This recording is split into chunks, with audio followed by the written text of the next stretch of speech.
pleased to welcome on my Euro specials. He's played for Sheffield Wednesday, Northampton, Rexton, also managed Bengaluru FC, Penang and 80K in the interim. Currently a football pundit on Sony Sports' studio show Football Extra on the Euros 2020. Pleased to welcome Ashley Westwood. How are you doing? And most importantly, are the family and you safe and healthy? And have you got your vaccines, Ashley? Yeah, I'm all good. I've not got my vaccine yet. I've actually just got news I'll be having that next week. I'm in Sydney, so I'm not a permanent resident of citizen of Australia, so I'm way down the pecking order. But as far as the country goes, it's quite safe. We're actually just on a 2-week lockdown, but that's more of precaution than anything else. They're pretty fast to act over here. If there's one or two cases trickle through, they lock the community down quickly and eradicate it. So everything's fine, everything's good, and just waiting my injection. Well, you're right. I mean, the Aussies have a full cricket season at play. And you know how India is so cricket crazy. So obviously things are getting better there. Wonderful. Let's do a review of the last 16 games. Denmark versus Wales, Ashley. I thought it was pretty impressive. How to nullify Aaron Ramsey and Gareth Bale. Kasper Hjulmand's side switched to a back four and consolidated their foothold in this tie. Your thoughts? Yeah, I think obviously Denmark, since the things that happened with Christian Eriksen, have just seemed to have got this incredible team spirit. I think they're more or less, everybody's second team. Everybody's rooting for them, all the neutrals, if you like. And they seem to be getting from strength to strength. I think what's happened is they've got some really high quality players. They've got a real strong back line, some real physical, combative defenders. And then when you add in, some of the quality that they've got, with Forsberg and Højbjerg and people like that, they've got people that are high level players, but they always seem to slip under the radar to the big giants. But I think the Welsh game, they showed what a quality side they are. I mean, Wales have only been conceding, the odd goal here and there, and have been a good side themselves. So to go and score 4 against Wales shows you that the strength of the Danish. I just think with the Welsh side, they looked a little bit tired. They haven't got a big squad. Wales, they're more or less putting the same team out week in, week out. And I think it just caught up with them a little bit, and they just looked a little bit flat-footed, and that was probably as far as Wales was going to get. And with Denmark, they've got a chance. They've got a chance of going all the way. I don't think there's too many teams that want to play them, because they're showing that they're a really, really good side. That's very well described. Kasper Dolberg scored twice, and this is where it all began for him, didn't it, Ashley, at the Johan Cruyff Arena in Amsterdam, because he pretty much started his career with Ajax in this football stadium. Also, the support for Denmark in Amsterdam was quite incredible, wasn't it? Yeah, it was. I mean, that's what they were expecting, to be honest. There's a lot of Danish people in Holland. They knew they were going to come out in force, and they got right behind the team. It almost looked like that you didn't need to get behind the team because they've got so much passion anyway. But they were a great side, and they're going to go, very, very close, I think. You go through the squad, and there's some highly talented players, which you mentioned. But again, I think it always comes. You look at England, if you're not conceding too many goals and you're strong at the back, then it obviously gives you a chance. And that's, England have come under a lot of criticism for not being expansive, for not being attacking. But at the end of the day, it's standing them in good stead, because they're keeping it tight, and then they only have to score the odd goal here and there, and then they go on to win games. So it's it's testament to the Danish mentality, if you like. But they've got one of the best goalkeepers in the world in Kasper Schmeichel at the back, who is also a leader himself. You've got Poulsen, who's not playing week in, week out, and then you got the young, talented Damsgaard that's come onto the scene and shown that he's a talented player as well. And then if you also add in people like Braithwaite, there's ex-Barcelona, you've got a really well-balanced side with some fantastic individuals. One thing we didn't talk about, Ashley, is the fact that this is actually a comeback for Denmark, considering they lost their first 2 games. The turning point, of course, would be the game against Russia, which they won 4-1. Guys like Andreas Christiansen, who's basically a good defender, stepping out into midfield, scoring a vital and excellent goal. Muller, Damsgaard, who you just talked about, Poulsen, all coming to the party. Just superb attacking football. Would you say that Russia game was the turning point?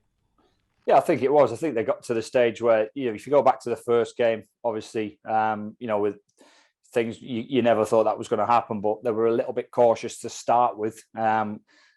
because most teams were like that. But when it got to the stage of obviously losing against Finland, losing against Belgium, then they're in a situation where they got nothing to lose. And it's showing that their strength really is when they need to win, when they need to attack, because they have got them attacking players that we mentioned.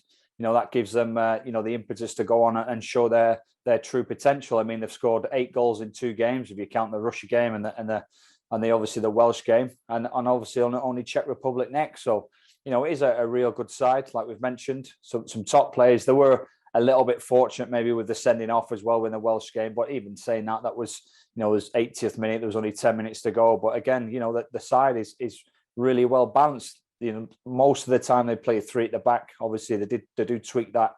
At times it's more like a 3-4-3 with Delaney and obviously Højbjerg in the midfield. 2 strong players.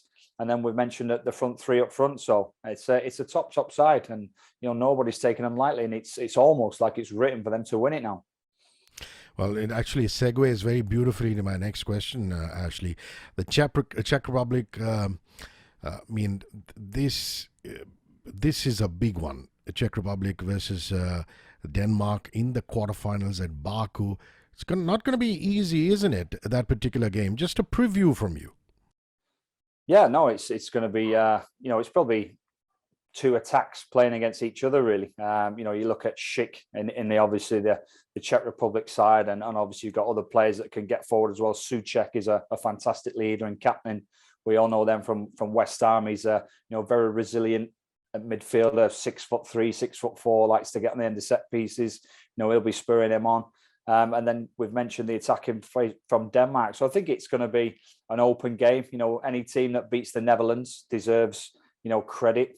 They were fortunate, obviously, with Netherlands having De Ligt sent off after about 50 odd minutes. But in saying that, they still have to go on, and you still have to beat, an attacking, expansive Dutch side. So it shows that they can defend. And it's going to be an interesting one for me. I think it's 50-50. If I had to pick a winner, I'd probably be picking Denmark just on spirit alone. And also that same factor, Czech Republic have been fairly, consistent regards their lineups throughout the competition, and this becomes their 5th game in not so many days, and they may also start to feel a little bit jaded. Just a small rewind to the Czech Republic versus Netherlands, since we're talking road to quarterfinals also. I mean, this is a Dutch team that had the giants at the starting line, Ashley. Wijnaldum, De Jong, De Vrij, Dumfries, and the Czech Republic beat them 2-0. You briefly mentioned, De Ligt. You think the Dutch team being reduced to just 10 men at halftime, that made the vital difference because there was that gap in the Dutch defence? Yeah, it was definitely the difference. And if you look at the Czechs' goal, their goal came from a set piece, which was headed back, which is normally where De Ligt would be. He's very, physical in the air. He wins his fair share of headers, and I think it was actually Blind that was marking the goal scorer, which possibly wouldn't have happened if De Ligt was on the pitch. So I just feel that not just they lost a leader, they lost someone that can play out from the back, they lost the physical presence, which is needed against Czech Republic. We've already mentioned Schick and Souček that are both 6'3", very strong in the air. You need to be able to defend your aerial set piece, and Holland aren't the biggest side, on paper normally. And if you take their main header out the side, it certainly made a difference. But they'll be kicking themselves at the Dutch, because first half they had the chances. They had the chances to put the game to bed. Depay had half a chance.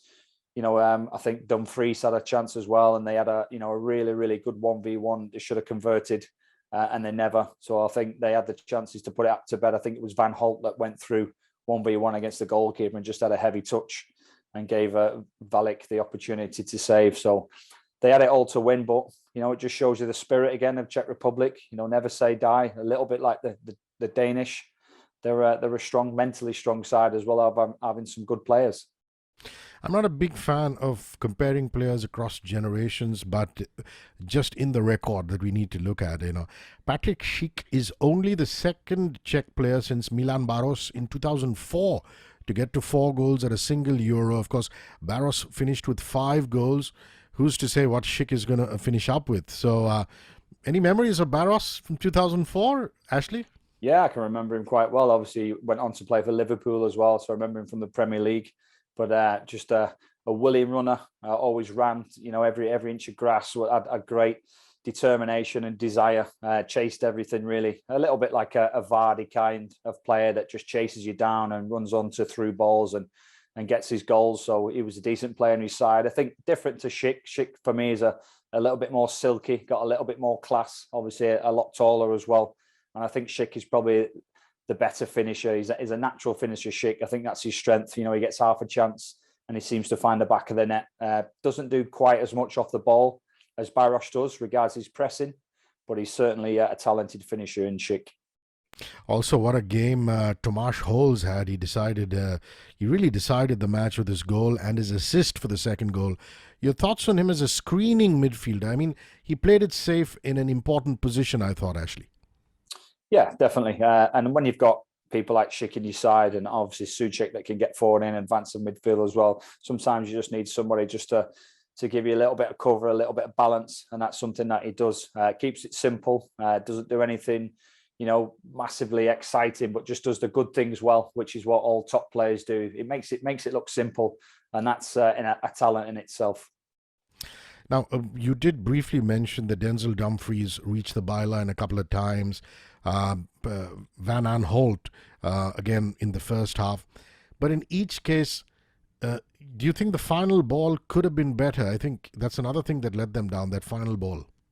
Yeah, certainly the final finish. I mean, they've shown that there was an expansive side that liked to flood forward from the back. It is a kind of a five at the back, but Dumfries and Van Aanholt that you say that fly forward, they're almost like wingers at times. I just think maybe they were let down a little bit by just not having that natural born finisher as an out-and-out number 9. Yes, they got Memphis Depay, but I think he'll look back on the tournament and think he's not done as well as he should have done. He should have been coming out of this tournament with 4 or 5 goals and an attacking side like the Dutch have. You've got Wijnaldum that can fly forward from midfield, Frankie de Jong as well, and De Roon. They got lots of attacking flair, but they didn't quite do what they should have done. And no coincidence to me that the manager's now left his post because they're obviously not happy with how it's gone. I think they had a talented side to do a lot more, and you would have thought, playing against Czech Republic in the round of 16, they should have got through to the next round and obviously gone on and possibly even reached the semi-finals. If you looked at, they would have now been playing Denmark, and it possibly was set up to play maybe England in the semi-finals. So I think they'll see this as a disappointing tournament on a whole. Well, we haven't talked to any coach managers as yet. A lot of people are questioning Frank de Boer's strategy. He substituted Milan, their most dangerous player, after Dilit's red card, and he brought on Promes, so basically an attacker for an attacker. Lots of football watchers would say you don't do that when you're reduced to 10 men. I want to know your thoughts, Ashley. Yeah, I think that's been his philosophy from day one, just to attack. There was question marks before the tournament because the Dutch are well known for either a 4-2-3-1 or a 4-3-3. If you look at the Jordi Cruyff philosophy that he put in at Barcelona, it's 4-3-3, and the Dutch have normally always played that. So he was getting heavy criticism for playing 3 at the back. He stuck to his guns. He had the attacking wing backs, and he didn't achieve what he was expecting to achieve, as well as getting stick before the tournament. So I think it's shown that he thinks it's all about attacking. He didn't have the defensive solidity that you're looking at people like England have. England are nice and solid. The Italians are also nice and solid, and that's giving them the platform for then. When you've got these world-class players in his side that Holland have, which Italy have, that England have, if you set up solid and you don't concede, your world-class players, they're going to create something. They're going to get the ball in the final third, and more often than not, they're going to create something. So you just got to make sure you're solid at the back, and that will stand you in good stead to get through to the latter stages of the tournament. Let's come to England versus Germany. How brilliant has Jordan Pickford been, Ashley? A 4th straight clean sheet, and that really must count for so much in this English squad. Yeah, definitely. There was question marks with his Premier League form at Everton. He'd been in and out of the team at Everton, 1 or 2 injuries as well, and he probably didn't have a good a season as some of the other goalkeepers in the squad coming into the tournament, but Gareth Southgate stuck with him. He showed faith, and Pickford's repaying him now. I think maybe Southgate has probably looked at strength of character rather than current form. He's very confident, Pickford, and obviously his confidence has grown even more in this tournament. He's pulled off some fantastic saves. He's got good distribution as well, and I think, like I've mentioned, it's more the confidence, the leadership skills, and not cracking under pressure, which is why Southgate gave him the nod. And he's up there now. Probably, he's got a chance of winning goalkeeper of the tournament. I think statistically, he's doing well. And if he carries on making saves, he's going to make himself get that golden glove or whatever you call it. We shall come to the goal scorers, but the two boys in midfield, Ashley, Declan Rice, Calvin Phillips, they were all class, weren't they? Yeah, they were. And again, Southgate getting stick because, the English public, well, certainly people that want to be entertained are saying, where's Phil Foden? Where's Jack Grealish? Where's all these attacking flares? But, Southgate knows what's required. It's a tournament football. You can win 1-0, you can win 12-0. It doesn't get you any more points, so it doesn't get you any further on in the tournament. So he's looked at Phillips and Declan Rice and he's thought, these are our insurance. He obviously changed the system against Germany as well and went with 3 at the back and tried to get his wing backs forward. On paper, he was almost playing 7 defenders, which again, he got a lot of stick for, but we beat the Germans 2-0. How can you get stick for that? But I think the balance is there. Yes, it's not massively creative, but it's consistent. It's 8 out of 10 week after week. They're not making any mistakes. They're doing the defensive side well. We've got 4 clean sheets and they keep the ball going forward and they keep feeding Sterling. They keep feeding Harry Kane. And obviously it's paying dividends at the minute. Timo Werner and Thomas Muller unfortunately couldn't score, and that must have hurt them so much, Germany, and a heartache for Muller. You normally expect him to put these ones away, Ashley. Yeah, that was certainly the turning point of the game. I mean, we didn't deserve to lose England, but it would have been interesting if that one would have whipped in the bottom corner.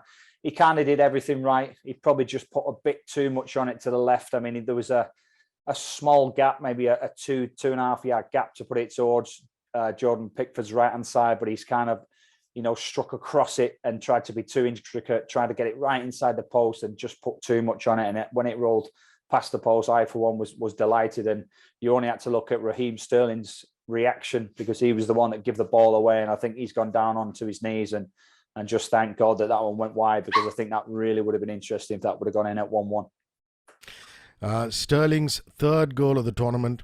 Harry Kane finally doing what strikers are supposed to do, which is put the ball in the back of the net. And super sub Jack Grealish, what a ball to get Kane his first goal. I'd like you to talk about those 3 heroes in the English performance. Yeah, I think obviously Grealish, everyone's crying out for him to start. But I think Southgate's looked at it methodically. He's thought, the game always opens up in the last half an hour. He expected Germany to come out of the blocks and start really well, which they did in the first 10 or 15 minutes. So he wanted to be solid. Obviously, Sterling on the left-hand side gets forward lots, which doesn't really give Luke Shaw too much chance to get forward. But when he tweaked it with half an hour to go, you put Grealish on the left-hand side, who's predominantly right-footed, who likes to drive inside of space, which opens it up for Shaw to get down the outside. And then Grealish then was able to pull the strings, slipped in Shaw for one of the goals where he crossed, obviously for Sterling's goal, then obviously provided the cross for Harry Kane's goal. So I think it was fantastic for Kane to get off the score sheet because people were starting to question him. People were asking for him maybe to be dropped for Rashford. But when you look at his statistics, it's outstanding, his statistics for England. So is Raheem Sterling's statistics for England. And that's why Southgate's stuck with those 2 players. And now Harry Kane's got his goal. I think he's going to feel a weight off his shoulders and he'll start doing things naturally again. But certainly as an impact player, Grealish was fantastic when he came on. Obviously, a player that's on the front foot, takes it to the opposition. And obviously, Kane getting his goal and Shaw providing the assist was, a great night for Gareth Southgate in England. Now, England face Ukraine on Sunday, the 4th in Rome. What do they need to do to win and book a place in the semis, Ashley? I think it'll be more like the same again, if I'm being honest. It's the method's working. You don't fix something that's not broken. I think with the Ukraine under Shevchenko, they're quite expansive and attacking themselves. We think back to Ukraine sides. They like to defend first, but this is different with Shevchenko. He's the believer of attacking and going for teams from the offset. So I think we have to start solid again. If you try to go toe-to-toe with Ukraine, they've got the Klitschko brothers from the Ukraine. You all know if you go toe-to-toe with them, you get knocked out. So let's just play it nice and easy, have a nice sparring session for 60 minutes and then introduce our Grealishes, our Fodens, maybe our Sanchos now that might feel like a weight is lifted off his shoulders. Now the agreement fee is with Manchester United and Borussia Dortmund. So there's plenty to come from England attacking wise, but again, we've got to make sure we don't lose that game in the first 30 minutes. Let's close down with some Euro memories from the past now that we've talked about the current competition. You remember any memorable goals from the past? That's one aspect. So relive some great goals for us, or great teams from the past. Teams that you just felt were standout teams. Yeah, I mean, for me, the standout goal is the one that probably every Englishman would say, and that's the Paul Gascoigne one against Scotland. One, obviously, flicked it over Colin Hendry's head. I was fortunate to work with Colin Hendry actually at Blackburn Rovers. Colin Hendry was the under-23 coach when I was assistant at Blackburn Rovers, and a great pleasure to remind him of the Gascoigne goal. It flicked over his head, and Colin Hendry does what he does best, which is slide through and ends up on his backside, and Gascoigne obviously follows the ball in the back of the net. So that one for me is certainly one that sticks in my mind more than anything. And then for some reason, I've got one in the back of my head, the Karol Poborski one. I was obviously at Manchester United as a kid. I was there for 9 years, but I remember Karol Poborski playing for the Czech Republic. I think it might have been Czechoslovakia in them days, and he does the little scoop, and he scoops it over the goalkeeper into the roof of the net. It was quite a memorable goal back in them days. Probably not too many people remember it. You'd have to Google it on YouTube. The Karol Poborski scoop in the Euros. That was a good little goal. And teams that really stood up well. I think the Spanish team that was so dominant in the late 90s, early 2000s with your Iniestas and your Javis and people like that. They were a magnificent side, seemed to keep the ball and like this tiki-taka style. They were always a good style to watch. But again, the England side of 96 for me was the standout team. We should have gone on to win it. We didn't do what we should have done. And I hope we're not saying that in 10 days' time. Ashley Westwood is a football pundit on the UEFA Euro for Sony Sports India in their Football Extra studio show. Watch UEFA Euro 2020 live on Sony 10.2 in English and Sony 10.3 in Hindi. Some great action there. Thanks so much for your time. You've been very kind with your time and your comments, and absolutely love talking to you. Cheers, Ashley. Thanks for having me. Thank you. 94.3 Radio 1. One world, your station.